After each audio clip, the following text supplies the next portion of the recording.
Kita tahu bahwa di dunia ini ada satu negara yang selalu dikait-kaitkan di dalam Al-Quranul Karim. Bahkan negara ini sangat erat kaitan dengan Islam. Baik Islam yang ada di Timur Tengah ataupun Islam yang ada di negeri kita, Indonesia ini. Negeri tersebut kita kenal dengan negeri Yaman. Kenapa saya akan bicara tentang negeri Yaman? Karena kisah tentang kerajaan Sabah ini ada di negeri Yaman. Sabah ada yang mengatakan dia adalah satu nama kabilah di negeri Yaman. Dan ada juga yang mengatakan diambil dari seorang yang bernama Sabah ibn Ya'rub. Ada juga yang mengatakan Sabah itu diambil dari tawanan, karena dia orang yang pertama ditawan orang Arab. Dan juga banyak khilaf di antara para ulama yang disebutkan salah satunya Imam Ibnu Katsir rahimahullahu ta'ala. Tetapi kita ambil ibrah dan pelajaran dari kisah runtuhnya negeri Sabah ini. Kaum Sabah ini ada erat kaitannya dengan kisah Nabiullah Sulaiman dan Ratu Balqis. Disebutkan di dalam Al-Quranul Karim ketika Nabi Sulaiman alaihi salatu wassalam membariskan pasukannya, kemudian kehilangan satu pasukan burung hudhud. Ketika itu Nabiullah Sulaiman alaihi salatu wassalam marah, bahkan mengancam kalau seandainya hudhud itu tidak segera datang, maka saya akan siksa dengan siksa yang sangat keras, atau saya sembelih, atau dia membawa bukti yang jelas tentang alasan ketidakhadirannya atau keterlambatannya. Maka selang sesaat tiba-tiba pasukan burung hudhud itu datang, kemudian memberikan alasan dan mengatakan di hadapan Nabiullah Sulaiman alaihi salatu wassalam bahwa dia telah terbang ke sebuah tempat dan melihat ada satu kerajaan yang sangat megah dan mewah, tetapi dipimpin seorang wanita. Hudhud pun mengatakan, sesungguhnya aku mendapati seorang wanita yang menjadi raja pada negara tersebut. Dan wanita itu diberikan segala sesuatu dan juga kerajaan yang sangat besar. Tetapi nikmat yang begitu besar terhadap wanita tersebut sayang, mereka bukan para penyembah Allah subhanahu wa ta'ala. Karena Hudhud mensifati tentang kisah Balqis. Dia mengatakan, aku dapati mereka menyembah matahari dan bukan menyembah Allah subhanahu wa ta'ala. Dan syaitan telah menghiasi perbuatan-perbuatan mereka dan juga menghalang-halangi mereka dari jalan Allah subhanahu wa ta'ala, dan mereka tidak mendapatkan petunjuk kepada hidayah. Singkat cerita, kemudian Sulaiman pun mengirim surat kepada Ratu Balqis ini agar beriman kepada Allah subhanahu wa ta'ala, kalau tidak maka negaranya akan diserang.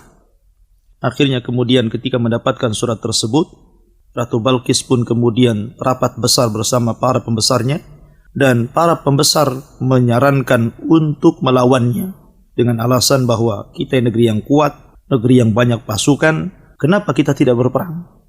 Tetapi Ratu Balqis adalah ratu yang sangat lembut. Dia tidak mau ada pertumpahan darah. Dia ingin membujuk Sulaiman agar tidak menyerangnya dengan memberikan hadiah yang banyak. Sulaiman tidak berhajat dengan hadiah. Dia seorang nabi. Dia hanya menginginkan umat manusia beriman kepada Allah subhanahu wa ta'ala, bukan ingin kaya.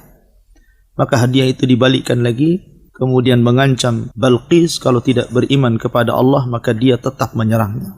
Akhirnya kemudian singkat cerita, setelah istana Balqis kemudian dipindah oleh Sulaiman dan menunjukkan bahwa Nabiullah Sulaiman adalah nabi yang Allah berikan segala sesuatunya melebihi para nabi dan rasul yang lainnya. Dari situlah maka belakangan Balqis beriman kepada Sulaiman.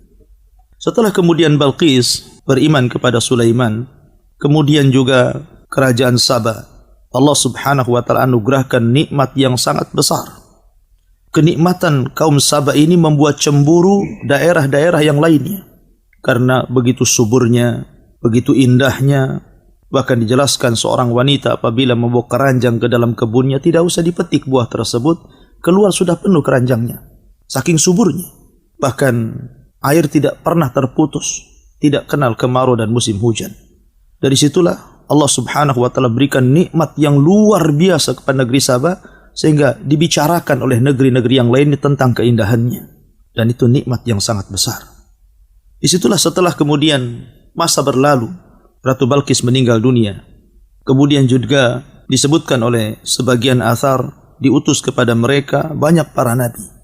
Ada yang mengatakan 12 nabi, ada yang mengatakan 17 nabi. Wallahu a'lam. Yang jelas bahwa diutus kepada mereka kaum Saba ini para nabi. Dan kita tahu tugas para nabi adalah menyerukan kepada manusia agar menyembah Allah dan menjauhi sesembahan selain daripada Allah Subhanahu wa taala alias taghut. Allah mengatakan, "Walaqad ba'atsna fi kulli ummatin rasulan an i'budullaha wajtanibut taghut." Dan kami utus pada tiap-tiap negeri seorang rasul. Bahkan bukan hanya seorang rasul. Buktinya negeri Sabah beberapa rasul. Bahkan dalam surah Yasin dijelaskan ada satu daerah yang diutus 3 rasul sekaligus. Tugas mereka hanya satu, mentauhidkan Allah. Mengajak manusia untuk mengesahkan Allah, mengajak manusia untuk menunggalkan Allah dan menjauhi sesembahan selain daripada Allah alias taghut. Itu tugas mereka. Lah kemudian sebagian beriman dan sebagian kufur. Dan itulah tabiat dakwah. Orang yang menyerukan kepada tauhid, pasti manusia akan terpecah menjadi 2 kelompok. Ada yang ikut, ada yang menolak. Yang menolak terpecah menjadi berapa kelompok. Ada yang menolak tapi diam saja. Tapi ada juga yang menolak dengan cara kemudian membantah, bahkan kemudian melawan. Dan itulah tabiat dakwah. Apabila seorang mendakwakan dakwah tauhid, pasti seseorang akan diuji, bahkan terkadang juga bukan hanya diuji, tapi terkadang juga disakiti. Negeri Sabah ini adalah negeri yang sangat indah. Bahkan dikatakan di zaman itu negeri tersebut adalah sebesar-besarnya kebaikan yang Allah berikan kepada negeri tersebut. Demikian karena mereka sangat erat memegang Taurat. Ketika Allah Subhanahu wa taala berkahi negeri tersebut disebabkan karena mereka memegang Taurat. Betul-betul mereka beragama di atas agama ahli kitab. Dan di zaman itu agama itu adalah agama yang paling hak. Karena memang belum datang kepada mereka Islam, belum lahir Nabi sallallahu alaihi wasallam. Tetapi kemudian seiring dengan Nabi mereka satu persatu kemudian meninggalkan mereka, meninggal. Maka dijelaskan abad yang keempat sebelum Masehi, mulailah kemudian mereka bergeser, tauhid mereka bergeser menjadi para penyembah berhala. Mulailah mereka kembali menyembah matahari, bulan, bintang, sebagaimana dahulu di masa kerajaan Balqis sebelum masuk Islam pada agama Sulaiman alaihi salatu wassalam. Dan kita tahu bahwa dosa yang tidak terampuni adalah dosa syirik. Dan justru syirik itulah yang mengundang azab Allah Subhanahu wa taala. Akhirnya kemudian Allah Subhanahu wa taala pun murka karena mereka kemudian melakukan 2 kekufuran. Pertama, kufur nikmat. Ketika Allah Subhanahu wa taala berikan kesenangan kepada mereka, setiap safar mereka tidak perlu bawa perbekalan. Kenapa? Karena 10 hari mereka berjalan, di kiri kanan mereka ada kebun dan buah-buahan. Mereka tinggal petik saja. Plus juga mereka diberikan keamanan. Mereka safar ke kabilah manapun tidak ada yang mencuri. Karena semua kaya. Semua Allah berikan nikmat. Dan yang lebih parah, mereka kufur bukan hanya kufur nikmat, tapi kufur dalam agama. Mereka mulai menyembah berhala, menyembah matahari, menyembah bulan, menyembah bintang, dan begitu seterusnya.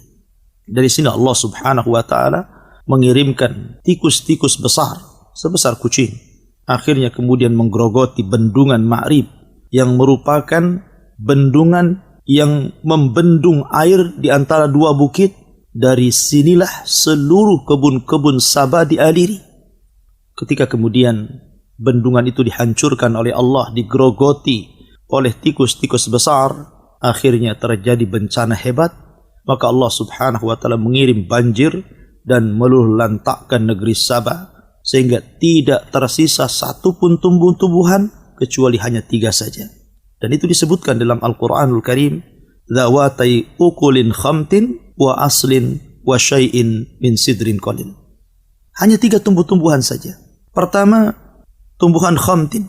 Khamtin itu tumbuhan yang berduri, tapi buahnya tidak bisa dimakan karena pahit. Kemudian aslin. Aslin tidak berbuah. Pohonnya berduri, hanya bisa untuk diambil naungannya. Kemudian wa syai'in min sidrin qalil, ma'ruf, pohon sidr. Kadang berbuah setahun sekali, itu pun tidak mencukupi mereka. Dan itu azab Allah Subhanahu wa taala. Bahkan bukan hanya itu saja, dikirim kepada mereka berbagai macam hama yang dulunya tidak ada rayap, tidak ada lalat, tidak ada ulat, Tidak ada binatang-binatang kecil yang membahayakan mereka. Tapi setelah Allah Subhanahu wa taala mengazab negeri Ma'rib, negeri Saba, maka sampai hari ini negeri tersebut tidak sesubur yang diceritakan Al-Quran dan menjadi cemburu seluruh kabilah-kabilah Arab karena indah dan suburnya, karena Allah menggambarkan baldatun thayyibatun wa rabbun ghafur, negeri yang baik dan Allah zat yang maha mengampun.